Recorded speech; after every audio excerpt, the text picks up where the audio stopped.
Mohanavani Telugu podcast వింటున్న శ్రోతలందరికీ హృదయపూర్వక ధన్యవాదాలు. సత్సంగ బోధ కార్యక్రమానికి అందరికీ స్వాగతం. ఈరోజు కూడా మనం సత్సంగ బోధలో మరొక అద్భుతమైన కథ అందరం విందాం. ఈరోజు మన యలవర్తి శేఖర్ రాజు గారు ఈ శీర్షికలో మనకు అందించిన కథ పేరు ఇంద్రాణి చిలుక వృత్తాంతం. ఎవరు ఈ ఇంద్రాణి? అసలు ఈ చిలుకకి ఈవిడికి ఉండే సంబంధం ఏమిటి? అసలు ఏమిటి వృత్తాంతం అనే విషయాన్ని అందరం ఈ కథలోకి వెళ్ళి తెలుసుకుందాం. ఇంద్రుడి భార్య ఇంద్రాణి ఒక చిలుకను పెంచుతూ ఎంతో ప్రేమగా చూసుకునేది. ఒకరోజు ఆ చిలుకకు జబ్బు చేసింది. దిగులుపడి చిలుకను వైద్యునకు చూపించింది. ఆ వైద్యుడు ఇక చిలుక బ్రతకదు, కష్టమని చెప్పాడు. ఆ మాట విన్న ఇంద్రాణి పరుగున ఇంద్రుని వద్దకు వెళ్ళి, మీరేం చేస్తారో నాకు తెలియదు, నా చిలుకను బ్రతికించండి, లేదంటే నేను చనిపోతాను అని కన్నీరు పెట్టుకుంది. దానికి ఇంద్రుడు, దీనికే ఇంత ఏడవడం ఎందుకు? అందరి తలరాతలు వ్రాసేది బ్రహ్మ కదా, నేను వెళ్ళి ప్రార్థిస్తాను, నువ్వేమీ దిగులు పడకు అని బ్రహ్మ దగ్గరికి ఇంద్రుడు వెళ్ళాడు. ఇంద్రుడి ద్వారా విషయం తెలుసుకున్న బ్రహ్మ, నేను తలరాతలు మాత్రమే వ్రాస్తాను, దాన్ని అమలుపరిచేది మహావిష్ణువు, కావున మనం విష్ణువు దగ్గరకు వెళదాం పద అంటూ బయలుదేరారు. వీరి రాకను గమనించిన విష్ణువు వారిని ఆహ్వానించి విషయం తెలుసుకున్నారు. నిజమే, ప్రాణాలు కాపాడేవాణ్ణి నేనే, కానీ చిలుక ప్రాణం చివరి దశలో ఉంది, మళ్ళీ ఊపిరి పోయాలంటే శివునికే సాధ్యం, మనం ముగ్గురం శివుని ప్రార్థిద్దాం పదండి అన్నారు. విష్ణువు ముగ్గురు శివుని దగ్గరికి వెళ్ళి విషయం చెప్పారు.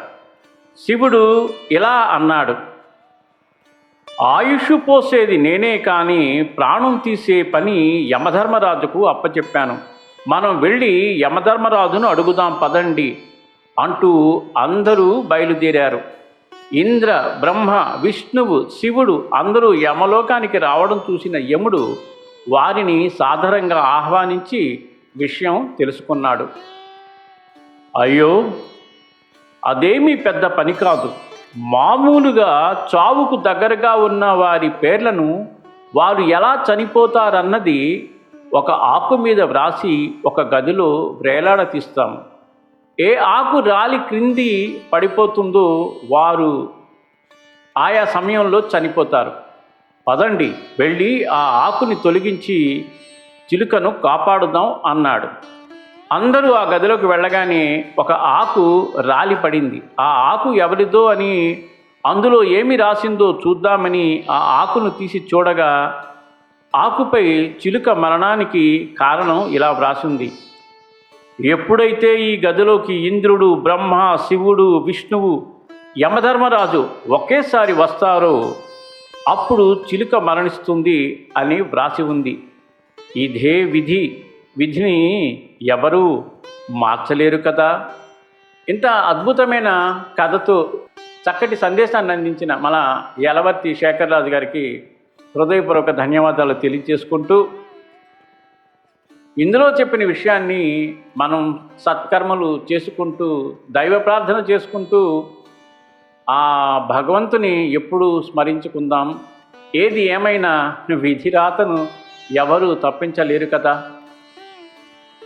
ఈ కథను అందరం కలిసి విన్నాము. సో తప్పకుండా ఎక్కువ మందికి షేర్ చేసి, ఈ ఆడియో కూడా నేను 1000, 2000, 5000 అని నేను అడగట్లేదు, కనీసం ఒక 100 మందికైనా ఈ ఆడియోను షేర్ చేసి వారందరితో కూడా మళ్ళీ షేర్ చేయమని చెప్పి మీ యొక్క విలువైన కామెంట్ను తెలియజేస్తూ నన్ను ప్రోత్సహిస్తూ ఇంకా ఉత్సాహాన్ని ఇస్తారని అనుకుంటున్నాను. అలాగే వీడియో చూడగానే తప్పకుండా లైక్ చేయండి. మనం ఎక్కువ లైక్స్, కామెంట్స్ చేస్తే యూట్యూబ్ ఈ వీడియోని ఎవరికైతే ఇటువంటి సత్సంగాలలో ఇంట్రెస్ట్ ఉంటుందో వారికి ఈ వీడియోని రికమెండ్ చేస్తుంది. సో వాటి ద్వారా కూడా మనకి వ్యూస్ పెరిగే అవకాశం ఉంది. మీ యొక్క కామెంటే మాకు ఎక్కువ ఉత్సాహాన్ని ఇస్తుంది. మళ్ళీ శనివారం మరొక అద్భుతమైన సత్సంగ బోధలోని కథతో మీ ముందుకు వస్తాను. సర్వేజన సుఖినో భవంతు, లోకా సమస్త సుఖినో భవంతు. ధన్యవాదాలు. స్వస్తి.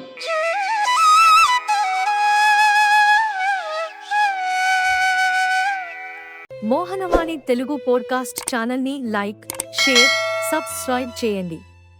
ప్రక్కనున్న గంటను మ్రోగించండి.